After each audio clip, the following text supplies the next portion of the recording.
안녕하세요. 저는 초등학생 아들 하나 키우는 직장맘입니다. 이혼한 지 벌써 4년이 넘어갑니다. 제가 다른 사연들 들으면서 시어머니 때문에 이혼한 사연 들어보면서 느낀 게 하나 있어요. 중간에서 남편이 제대로 역할을 못하고 시모한테 휘둘리면 부부 사이는 점점 심각해지다가 결국은 이혼을 선택하기도 하잖아요. 그런데 그런 집들 공통점이 뭔 줄 아세요? 시모가 아들한테 집착하다 못해 자신이 아들의 본처이고 며느리는 마치 첩년이라도 되는 듯 대한다는 겁니다. 살림 간섭뿐 아니라 부부 사이 간섭까지 하기 일쑤고요. 며느리가 버는 돈은 물론이고 친정에서 물려받은 재산이라도 있으면 당연히 자기 아들 거나 다름없다 생각하는 경우도 많습니다. 저는 아이가 아주 어릴 때 이혼했어요. 부부가 이혼하는데 가장 큰 건 부부 당사자들의 문제가 가장 크기 마련이죠. 경제적인 문제도 있을 수 있고 여자 문제도 있을 수 있고요. 저 같은 경우는 남편도 남편이지만 저를 첩년 취급하며 우습게 알고 휘두르던 시모 때문에 이혼했습니다. 저는 이혼할 때 조용하게 하지도 못했어요. 남편도 그랬지만 어머니가 전화며 문자며 엄청 저를 퍼붓고 괴롭혔습니다. 특히 아이를 볼모 삼아 협박하기도 했고요. 제가 아이 없이 못 산다는 거 알고는 애를 못 준다는 식으로 말해서 힘들게 했습니다. 우리 집안 자손을 네가 키우는 건 안 될 말이야. 우리는 절대 애 너한테 못 준다. 애 데려갈 거면 아예 지 아빠 보여줄 생각하지 말어. 영 끊으면 모를까. 양육비고 뭐고 꿈도 꾸지 마. 어머니 잘난 아들 새 출발하려면 애가 있으면 걸림돌 될걸요? 양육비 주고 안 주고는 어머니가 결정하실 건 아니에요. 법이 결정하는 거죠. 제가 키우기로 한 거니까 어머니가 더 이상 상관하실 게 아니에요. 너야말로 누구 재치짜리라도 가려면 애가 있으면 안 되지. 네가 다른 남자라도 만나봐라. 우리 우영이 얼마나 눈칫밥 먹고 살겠어? 나는 절대 그 꼴 못 본다. 별 걱정을 다 하시네요. 어머니 아들 새 장가 가면 계모 눈치는 안 보겠어요? 저는 남자고 뭐고 애 하나 보고 살 거니까 그런 줄 아세요. 저도 양육권은 절대 포기 못합니다.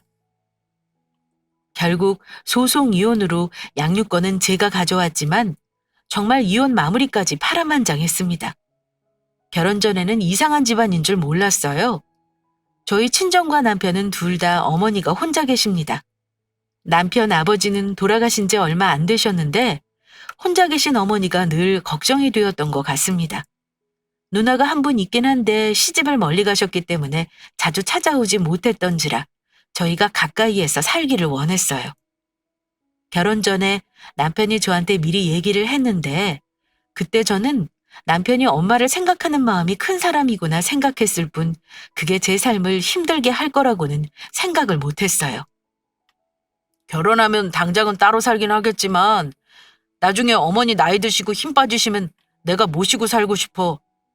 나중에 둘이 열심히 돈 벌어서 넓은 평수 아파트 사면 너도 덜 불편할 거 아니야. 우리 누나가 어머니랑 같이 사는 건 현실적으로 어려우니까 이건 알아주었으면 좋겠다. 그건 그때 가서 생각하자. 닥쳐서 생각하면 되는 거지 미리부터 골치 아프고 싶지는 않아. 솔직히 말하면 난 시어머니 모시고 사는 건 생각해 본 적 없거든. 친정엄마도 며칠 같이 있으면 싸우기 마련인데 시어머니랑 한 공간에서 사는 건 쉽지 않을걸? 아마 자기 어머니가 더 불편하실 수도 있어. 우리 엄마는 결혼해서부터 같이 살자고 하셨어. 내가 그건 아니다 싶어서 말린 거고. 그래서 너한테 미리 말해두는 거야. 지금 당장 모시겠다는 건 아니지만 언젠가는 같이 모시고 싶다는 거지.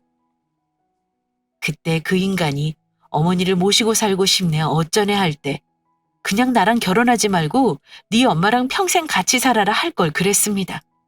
그때는 그 사람이 말하는 게 먼 훗날 일로만 느껴졌고 설마 시어머니가 아직 젊으신데 아들내외랑 같이 살고 싶어 하실까 하며 현실 부정했어요. 결혼 전 시모를 몇 번 만난 적이 있었는데 그때는 한 번도 아들과 같이 살고 싶다는 말씀을 하신 적은 없습니다. 둘이서 살면 더 바랄 게 없다는 말씀만 하셨고 둘이 하루라도 빨리 자리 잡고 돈 모으라는 말씀만 하셨어요. 빨리 결혼해서 자리 잡겠다는 거 친정엄마도 찬성하셨고 남편 쪽도 마찬가지였습니다. 저는 친정아빠가 좀 일찍 돌아가셨어요. 그래서 엄마가 고생 많이 하면서 무남동녀 외동딸인 저 힘들게 키우셨습니다. 아빠 돌아가시고 엄마는 외할머니와 같이 식당을 운영하셨는데 다행히 식당이 잘 되어서 저 대학까지 공부시켜 주셨고 집도 어엿하게 마련해서 남부럽지 않게 살 수 있었습니다. 저는 대학 졸업하자마자 공무원 합격해서 든든한 직장도 얻었고요. 남편은 같은 공무원이에요. 근무하는 곳은 다른 지역이고 소개로 만났습니다. 그래서 결혼도 양쪽에서 큰 잡음 없이 수월하게 했던 것 같아요. 결혼할 때 공무원들만 신청해 들어갈 수 있는 임대 아파트에 입주를 했는데요. 보증금이 주변 시세보다도 매우 싼 가격입니다. 그 집은 남편과 제가 반반 보태 보증금을 마련했고 혼수는 제 돈으로 해서 들어갔습니다. 시어머니는 저희 집과 걸어서 5분 10분 거리인 옆 단지입니다. 그러다 보니 어머니를 자주 볼 일이 있겠구나 생각은 했지만 시댁이 집에서 가깝다는 게 얼마나 스트레스 받는 일인 줄은 몰랐습니다. 결혼 전에는 정말 몰랐는데 시어머니가 너무 예의가 없는 분이었습니다. 결혼한 지 얼마 안 된 신혼 때부터 어머니는 신혼집 비밀번호를 알려달라 하시고는 시도 때도 없이 드나드셨습니다. 결혼할 때 시댁에서 보증금을 많이 보태주셔서 쉽게 생각하신 건지 제 입장에서는 여간 불편한 게 아니었습니다.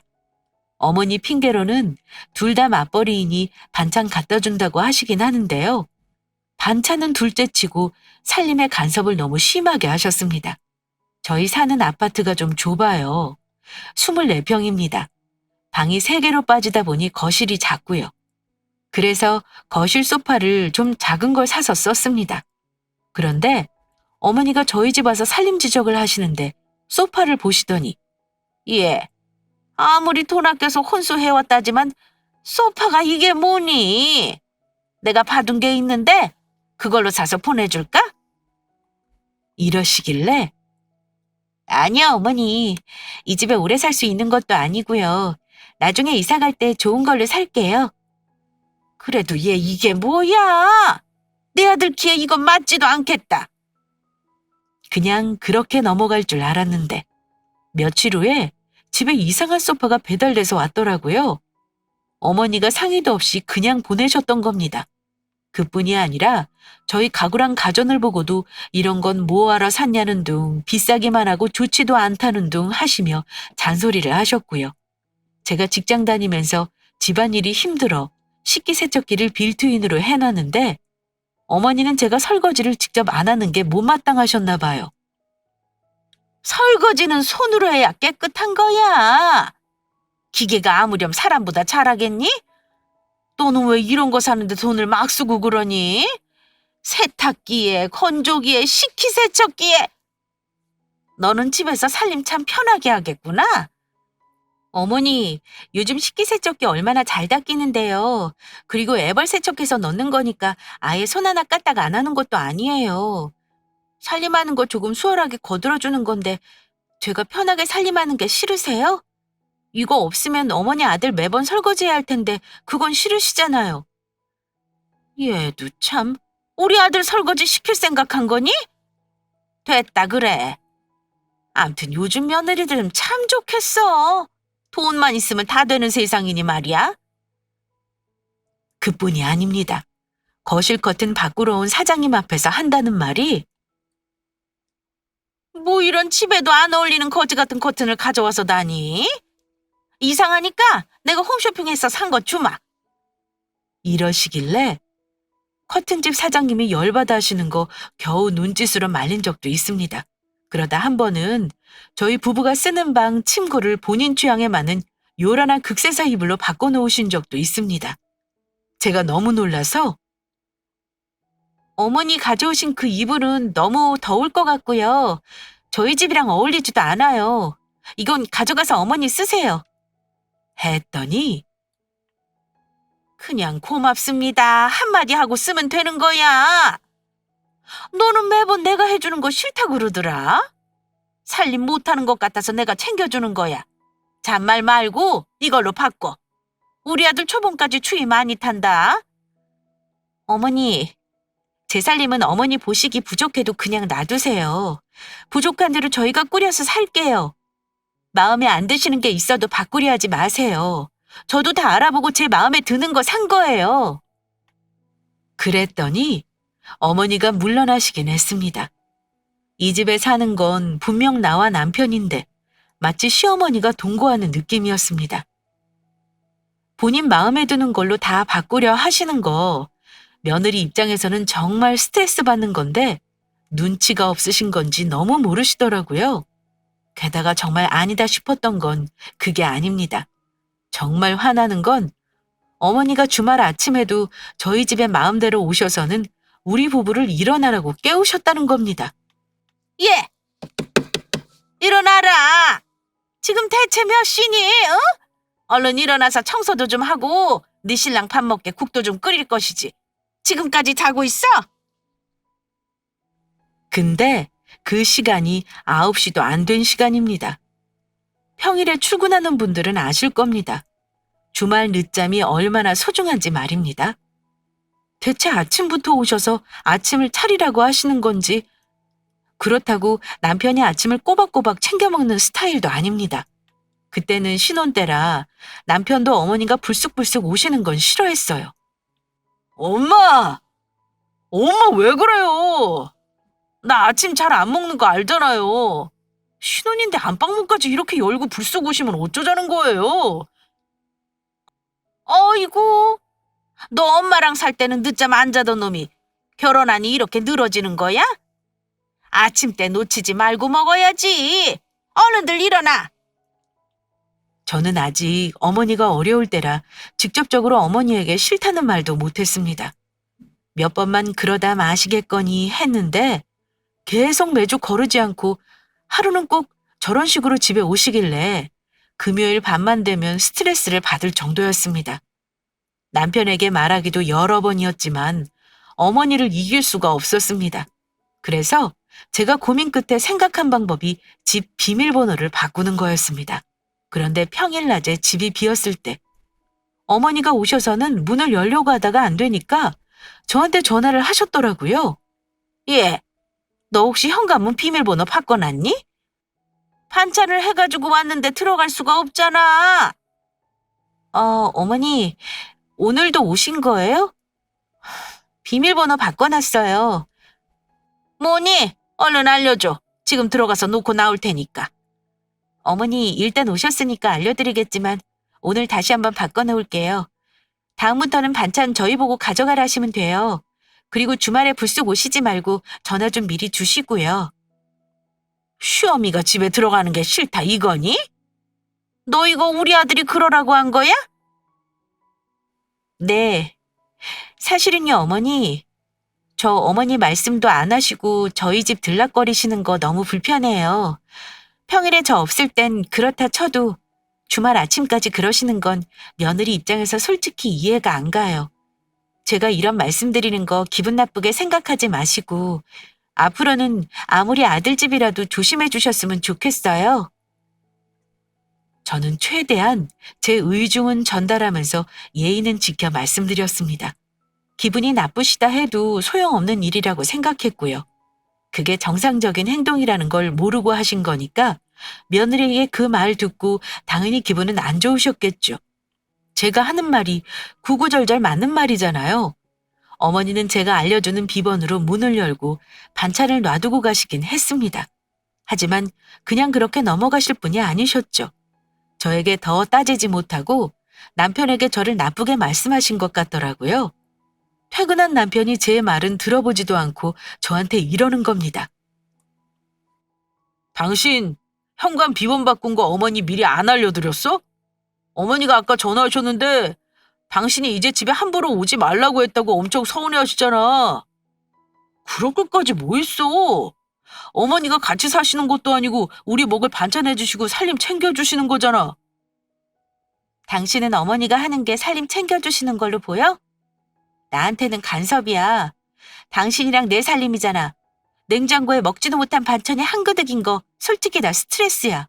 그리고 주말에 불쑥불쑥 오시는 거 만약 한 번만 더 그러시면 그때는 내가 또 말씀드릴 거야. 당신이 확실하게 얘기를 안 하니까 어머니가 그래도 되는 줄 알고 당연하게 오시는 거잖아. 앞으로 우리 부부 사이를 위해서도 한 번은 짚고 넘어가야 되는 게 맞아. 아닌 건 아니라고 말씀드려야지. 야, 부모 자식 간에 아닌 건 아닌 거라니. 그런 게 어디 있냐? 너는 그렇게 컸는지 몰라도 나는 아니야. 당신이 싫다면 주말 아침에 오시는 건 말씀드려 볼게. 그래도 당신이 어머니 서운하게 한 건 사과하고 비번 다시 가르쳐드려. 남편과 옥신각신 싸움 끝에 일단 주말에 오시는 문제는 어찌어찌 해결이 되긴 했습니다. 뭐 그것 말고도 많아요. 시어머니와 같이 살지 않는데도 같이 사는 느낌은 혹시 아실까요? 저희 친정엄마도 시댁만큼은 아니어도 가까운 곳에 사십니다. 근데 친정엄마는 식당 일로 바쁘시기도 하지만 딸 집이라고 연락도 없이 오시거나 주말 아침에 부부가 자는 안방문을 벌컥벌컥 여는 분은 아니십니다. 친정엄마는 가까이 살면서도 정작 한 달에 한 번 얼굴 보기도 힘들어서 아마 제가 그런 스트레스를 받고 사는 줄도 모르셨을 겁니다. 가끔 하는 전화 통화에서도 늘 잘 지낸다, 살림 재미있다 그렇게 말하면서 엄마 걱정 안 하게 해드렸거든요. 그때는 신혼 때라 그 정도 갈등은 서로 다른 환경에서 자란 두 사람이니 어쩔 수 없다 생각했습니다. 시간이 지나면 서로 이해하고 양보하면서 받아들일 수 있을 거라 여겼어요.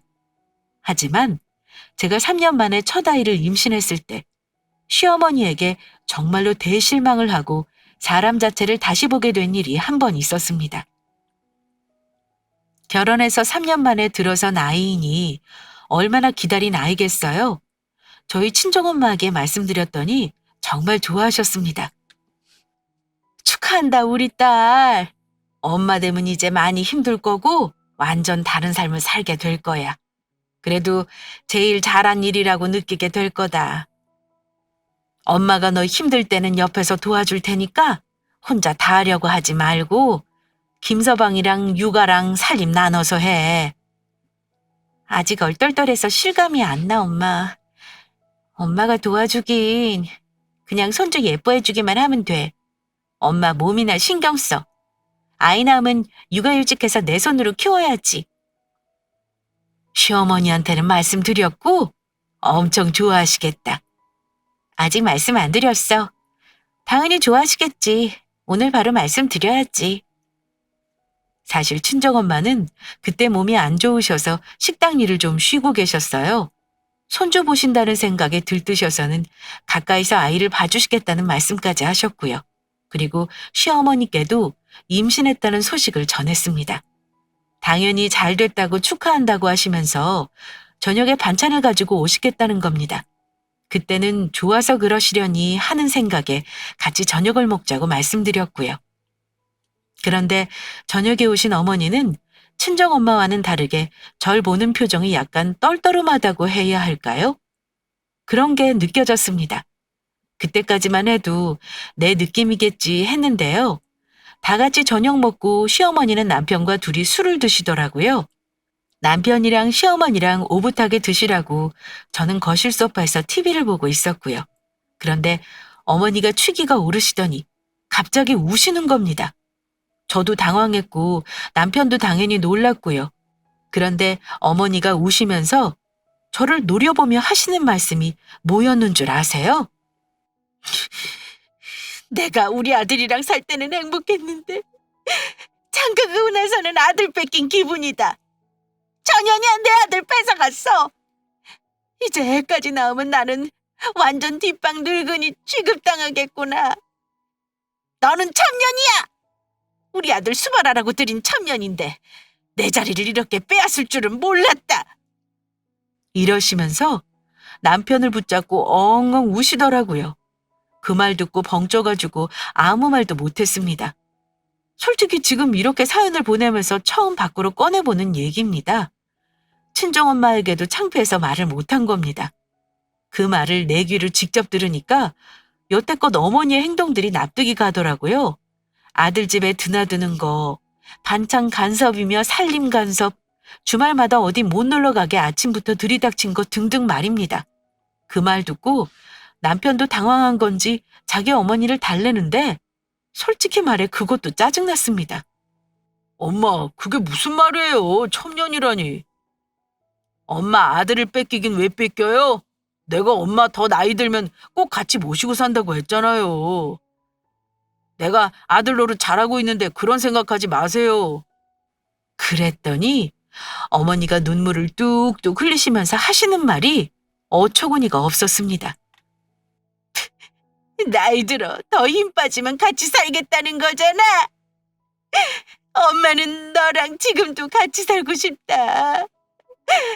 내가 니들 애 낳으면 같이 봐주면서 살까? 아이, 엄마도 참, 이 좁은 집에 어찌 넷이 살아요. 여기 기간 다 채우고 나가면 그때는 제가 어머니 모시도록 해볼게요. 조금만 참으세요. 그만 우시고요.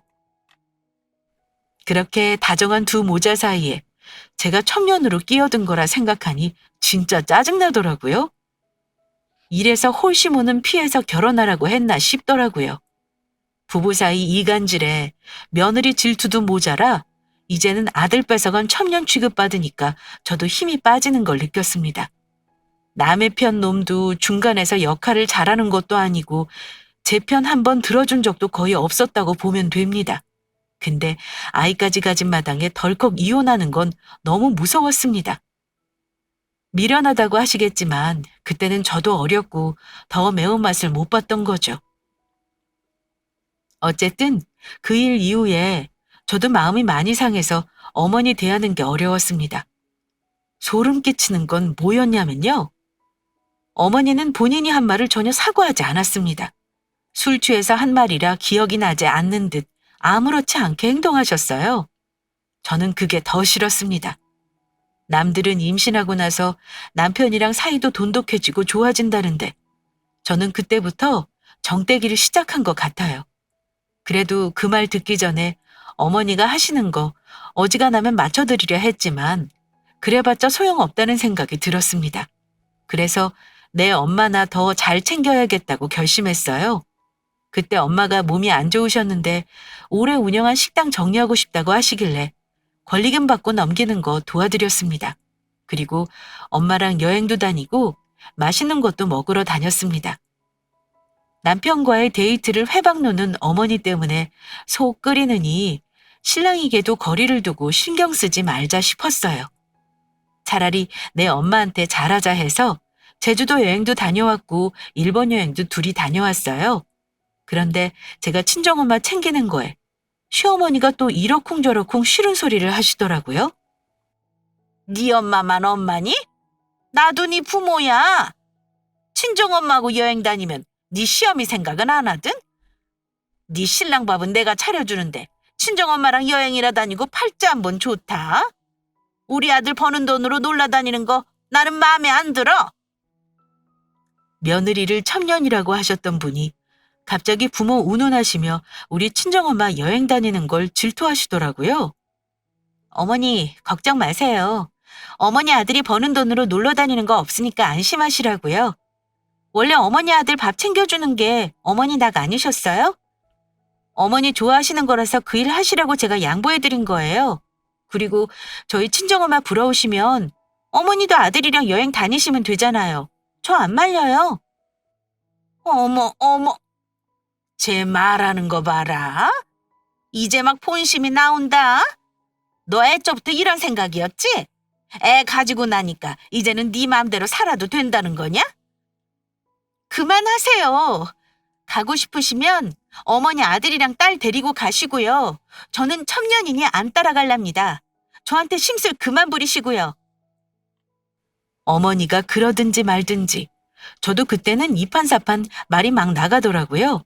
어머니가 그럴수록 친정엄마한테 더 잘해드려야겠다 생각했습니다. 시가한테 잘해줘봤자 욕심이고 뒷담인 것을 애 가지고 나서야 알게 되니까 억울해서 저도 말이 곱게 안 나갔습니다. 그렇게 투닥거리며 어머니와는 거리가 멀어졌고 남편과도 싸워가며 살았습니다. 그러다가 첫애 낳고 나서 세 돌까지는 제가 육아휴직을 했어요. 엄마가 아이 육아하는 거 옆에서 도와주시겠다고 했지만 사실 저 애 낳고 얼마 되지 않아 엄마가 몸이 많이 안 좋아지셨습니다. 계속 아프신 게 이상해서 건강검진을 해드렸는데 4기 암 진단을 받으셨어요. 주변에 보면 말기 암 진단 받고 나서 투병하시면서 회복도 잘하시던데 우리 친정엄마는 수술하고 항암 끝나고 나서 갑자기 상태가 안 좋아지시더니 발병한 지 8개월 만에 갑자기 돌아가셨어요. 그런데 엄마 장례 치르면서 저는 시어머니에게 한 번 더 충격을 받았습니다. 무남동료 외동딸이니 저와 제 남편이 상주였어요. 그런데 시어머니는 자기 아들이 장모 장례식에서 상주 노릇하는 게 싫으셨나 봐요. 지금 생각해도 그게 왜 싫으셨던 건지 이해가 안 가지만요. 어머니는 제가 다 듣고 있는 걸 모르셨는지 남편에게 이러시더라고요. 볼 거 없는 지 딸을 며느리로 들였더니 우리 아들이 팔자에도 없는 상주 노릇하느라 몇 날 며칠을 고생하는구나. 저는 그 말 듣고 피가 거꾸로 솟는 걸 느꼈는데 옆에서 남편이 한다는 소리가 해봤자 일주일도 안 되는데요. 뭐 괜찮아요. 장래가 문제가 아니라 장모님 아파트며 차며 재산 정리하는 게 더 큰일이에요. 저 사람이 그런 거 잘 모를 테니 내가 나서서 도와줘야죠. 네 장모가 남긴 재산이 뭐 얼마나 된다 그래? 아, 왜요, 엄마? 모르는 말 마세요. 장모님 아파트 대출도 없고 지금 5억이 넘어요. 다른 것도 다 저 사람이 상속받을 텐데 제가 나서야 할 것 같아요. 저 사람 지금 무슨 정신이 있겠어요? 그래도 그 엄마는 양심이 있구나. 하나 있는 딸년 주겠다고 재산은 모아놨나 보네. 그럼 그 재산 받아서 너희도 좀 넓은 집으로 갈 수 있겠구나. 그렇지? 제 생각은 장모님 집이 넓으니까 그 집에 들어가서 살아도 될 것 같고요. 장례 치르고 나서 집사람한테 천천히 말 꺼내봐야죠. 저는 두 모자가 하는 말을 듣고 손이 부들부들 떨릴 정도로 화가 났습니다. 그 두 사람 대화를 녹음한 게 천만다행이었죠. 제가 물려받을 엄마 재산이 마치 자기들 거라고 착각을 하고 있는 것 같았습니다. 이제는 도저히 안 되겠다. 이 집안 사람들이랑 계속 엮였다가는 내가 개털되고 영혼까지 털리겠다 싶었습니다. 그래서 그때부터 그 인간하고 이혼하기 위해 저 나름대로 준비를 했습니다. 엄마 장례를 치르고 아니나 다를까 남편이 그러더라고요. 당신 정신 없을 거 아는데 장모님 주변 정리해야 하잖아. 장모님 집은 새놓지 말고 그냥 우리가 가구만 바꾸고 들어가 사는 게 어때? 우리 집은 보증금 빼서 다른 데 투자해도 되고 여윳돈으로 가지고 있으면 좋잖아. 나도 엄마 집 들어가서 사는 게 어떤가 생각은 했어. 엄마 통장이랑 예금은 내가 다 정리할 거야. 집 정리하는 것만 업체 써서 미리 해놨으면 좋겠는데. 그럼 그건 내가 해놓을게. 이 집 퇴거 신청하고 이사 가는 날 잡지 뭐. 장모님 댁 현관 비밀번호가 뭐지? 알려주면 내가 한번 가보지 뭐. 저는 남편에게 엄마 집 현관 비밀번호를 알려줬습니다. 한동안은 저도 엄마 집 정리를 위해 왔다 갔다 했고요. 얼추 정리가 끝났을 때 살고 있는 아파트 퇴거 신청을 했어요. 그 집 보증금은 1억가량 되는 돈이었는데 남편과 결혼할 때 반반씩 보탠 거였어요. 남편이 자기한테 전부 달라며 아파트 갭 투자를 하겠다는 둥 허튼 소리를 하길래 제가 보탠 돈 그대로 각각 나누자고 했습니다. 그랬더니 못마땅한 듯 몇 날 며칠을 저를 괴롭혔어요. 남편은 그 돈을 틀어주고 뭔가 다른 걸 해보고 싶었나 봅니다. 저는 남편에게 제가 보탠 돈까지 줄 생각은 전혀 없었습니다. 그뿐이 아니라 돌아가신 엄마 재산에는 왜 그리 관심을 보이는지 모릅니다. 장모님 예금 재산은 얼마 정도 돼? 식당 권리금 몇 천만 원 받고 넘기셨다며. 거의 로또 수준 아니야? 근데 왜 당신은 나한테 그런 거 솔직하게 공개를 안 하냐? 나 솔직히 너무 서운한 거 알아? 어차피 둘이 같이 관리해야 하는 거잖아. 나한테 얘기 좀 해줘. 세금 문제 해결하고 얘기해 줄게. 천천히 얘기해 줄 텐데 뭐가 그리 급해? 야, 네가 받은 돈은 내 돈이나 마찬가지 아니야? 내가 요즘 눈여겨봐두고 있는 아파트가 있는데 목돈 필요하단 말이야. 그래서 그래. 말은 똑바로 하자. 우리 엄마가 주신 거면 내 돈이야. 내가 당신한테 줄 의무는 없어. 제가 그렇게 말해도 남편은 어쩔 때 보면 신나 보이기까지 했습니다. 심지어 돈 얘기할 때는 콧노래도 불렀고요. 얼마나 좋았으면 자기도 모르게 흥겨운 콧노래가 나오는 거죠? 그리고 이사 날짜를 앞두고 저도 정신이 없었습니다. 사실 그 집에 들어가는 이유는 언제든 남편과 이혼하고 나면 제 집이니 남편을 내보낼 수 있기 때문이었습니다. 지금 사는 집은 둘 중에 한 명이 나가기도 애매한 상황이었으니까요. 기왕 들어가는 거 아이 방도 예쁘게 꾸며주고 저도 사고 싶었던 살림살이를 장만할 계획이었습니다. 짐 빼는 건 남편이 하겠다길래 맡겨두었는데요. 나중에 가보니 깨끗하게 집이 정리되어 있더라고요. 그런데 그 집 정리를 왜 남편 놈이 도맡아 하겠다고 한지 나중에야 그 이유를 알았습니다. 이사 일자를 한 달도 안 남겨놓았을 때 제가 미리 그 집에 침대와 소파는 미리 들으려고 치수를 재러 간 적이 있었습니다. 그런데 얼마 전까지만 해도 아무것도 없는 집에 몇 가지 눈에 익은 세간살이가 들어와 있는 겁니다. 다름 아닌 시어머니 물건이었어요.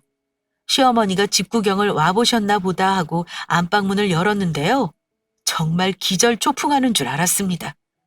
안방에는 이미 돌침대가 떡하니 들어와 있고 문갑의 장식장에 화장대까지 다 들어와 있는 겁니다. 그런데 그건 전부 시어머니 물건이었습니다. 너무 기가 막혔죠. 대체 이게 제 집에 왜 있는 건지 말입니다. 이 상황이 딱 짐작이 가지 않나요? 내 집 안방을 시모가 차지하고 밀고 들어오려는 거였습니다.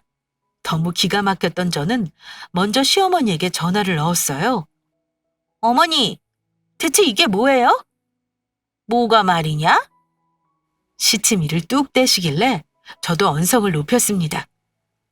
제 집 안방에 왜 어머니 돌침대가 들어와 있냐고요? 저 오늘 가구 치수제로 왔는데 설마 어머니 제 집에 그동안 계속 드나드셨던 거예요? 예. 내가 너 몰래 드나들었겠니? 아들이 이제 이사 가면 같이 살자길래 미리 조금씩 옮겨놓은 거야. 뭐라고요? 그게 무슨 말씀이세요?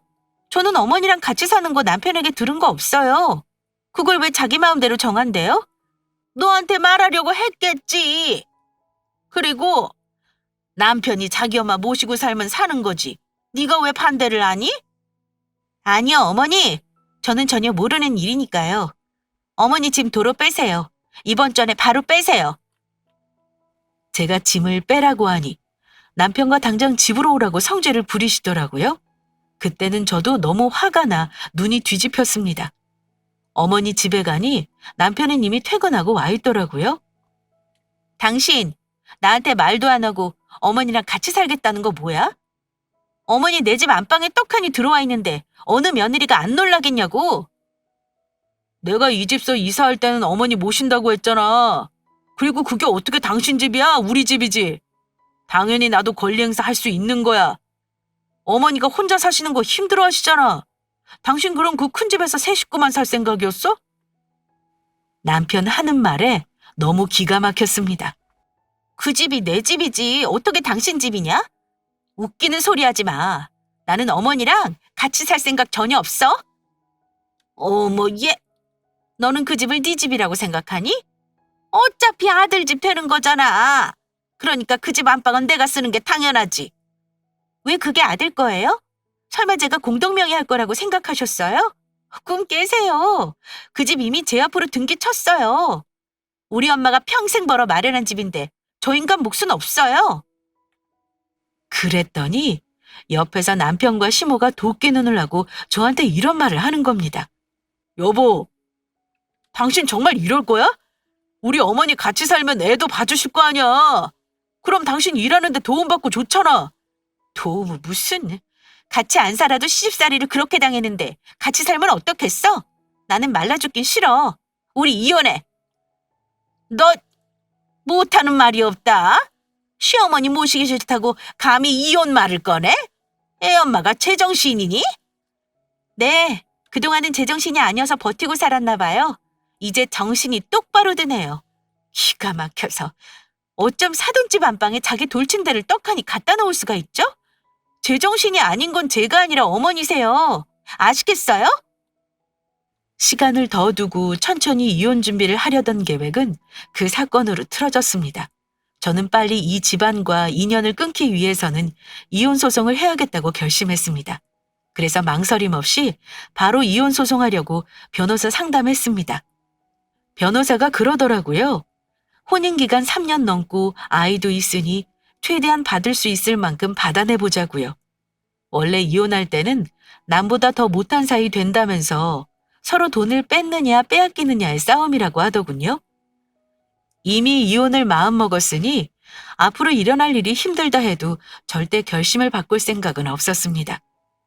요즘은 고부 갈등도 이혼 소송의 사유가 충분히 된다는 말에 저는 바로 이혼 소송을 걸었습니다. 증거야 제가 남편과 싸우던 거, 어머니가 저한테 폭언하시는 거 녹음해 놓은 게 차고 넘쳤고요. 이사 날짜 전에 저는 아이 데리고 엄마가 살던 집으로 들어왔습니다. 그리고 어머니 짐은 용달 불러서 다 빼버렸어요. 짐이 도로 어머니 집으로 간 날 어머니가 엄청 화내시더라고요. 전화통에 불난 거 봤지만 다 무시했습니다. 그리고 남편 놈에게 얘기했어요. 당신 똑바로 판단해. 조만간 당신한테 이혼 소장 갈 거야. 재산 분할할 거면 당신 개털돼서 나가는 거 알지? 내가 그동안 당하고 산 거 위자료 청구까지 다 했어. 좋은 말로 할 때 어머니 나한테 전화 못하게 해. 만약 찾아오면 그날로 경찰 부를 거니까 그런 줄 알고. 당신 정말 너무 매정하다. 우리 엄마 언젠가 모시고 살 거 알면서 결혼한 건 너 아니야? 당신 엄마가 정상이었으면 모시고 살 수도 있었겠지. 근데 며느리 집에 얹혀 사는 줄도 모르고 아들 집이라고 착각하는 것도 우습고 내 집 안방까지 차지하려고 하신 건 더 웃겨. 대한민국의 어느 며느리가 그런 시모를 모시고 사니? 당신도 정신 차려. 나랑 헤어져도 어머니 때문에 당신은 절대 새장가 못 갈걸? 기어이 이혼하겠다 이거냐? 좋아. 어디 네 맘대로 해봐. 소송은 무슨, 네가 뭐 얼마나 챙겨갈 수 있을 것 같아? 큰소리치며 화내던 남편은 울며 겨자 먹기로 자기 어머니 집으로 들어갔습니다. 원래 집은 이미 퇴거 신청을 했기에 빼줘야 했어요. 그리고 결국 이혼 소송을 했고 재산 분할 청구까지 했는데 아이 양육권을 제가 가지고 오다 보니 저한테 유리하게 판결이 나왔습니다. 남편이랑 같이 살면서 재산 기여도가 제가 더 높더라고요. 제가 남편보다 공직 생활을 오래 했으니 직급도 높았고 생활비를 더 많이 부담했던 게 인정을 해주었습니다. 모은 돈은 많이 없었지만 위자료 3천에 현금 재산 5천만 원 분할 판결 받았어요. 그런데 남편은 제가 상속받은 재산도 분할 대상인 줄 착각을 했었나 봐요. 상속 재산은 분할 재산에서 제외된다는 거 듣고는 사색이 되더라고요. 저한테 위자료 주고 예금 재산 주고 나면 남편에게 남편 돈은 2천만 원이 채 안 됐으니까요. 결국 마지막 조정 앞두고 저한테 찾아와서는 무릎까지 꿇고 빌더군요. 애도 있는데 꼭 이혼이 답이야? 그동안 내가 당신 서운하게 한 거 있었다면 내가 사과할게. 우리 이혼 지금이라도 없었던 걸로 하자. 어? 당신 이렇게 매정한 사람 아니잖아. 사과는 무슨. 이성학 모면하라고 이러는 거 내가 모를 줄 알아? 설마 당신 내가 엄마한테 받은 재산 가져갈 수 있을까 봐 신났었니? 미안하지만 나는 위자료랑 우리 그동안 모은 돈 철저히 분할할 거니까 그런 줄 알아. 이미 다 끝난 일이니까 사과한다고 아무 소용 없어. 나보고 천년이라는 당신 어머니랑 영원히 잘 살아. 남편은 저한테 모진 말을 듣고 돌아갔습니다. 마마보이 남편 놈은 단 한 번을 제 편은커녕 자기 엄마 말만 맞다 하고 저보고만 자기 엄마 말 들으라 하더니 이혼이 코앞에 오자 저한테 미안하다고 하대요. 어쨌든 제가 이혼 청구한 대로 소송은 잘 마무리되었습니다. 지금은 4년이라는 시간이 흘렀고 아이와 행복하게 살고 있어요. 어쩔 수 없이 남편 놈 소식은 듣는데요. 아직 그 인간도 재혼 못하고 자기 엄마랑 사는 것 같더라고요. 두 모자는 이제 둘이서 잘 살겠죠? 저는 이혼하고 나서 너무 좋았습니다. 아이랑 둘이 자유롭게 사니까 너무 행복하네요. 제가 직장도 든든하고 돈도 있는데 굳이 속 썩으며 살 이유가 없죠. 혹시 시모랑 어쩔 수 없이 합가하고 사신다면 그러지 말라고 하고 싶어요. 안방을 내주건 안 주건 시모랑 같이 사는 것 자체가 실수라고요. 제 생각에 어른들은 안방이 아니면 대접을 못 받는다 생각하시는 것 같아요. 만약 시어머니가 초반에 저처럼 안방 차지하려 하고 며느리 첩년 취급한다면 애 낳지 말고 바로 이혼하라고 꼭 말씀드리고 싶네요. 결혼 자체를 안 하는 게 제일 좋겠지만요. 암튼 저도 실수하고 제 발등 찍은 사람이라 이런 조언만 해드리며 사연 마무리하려고 합니다. 다른 분들은 꼭 현명한 시부모가 당첨되시길 바랍니다. 긴 사연 들어주셔서 감사드려요. 저는 우리 아이와 열심히 살겠습니다.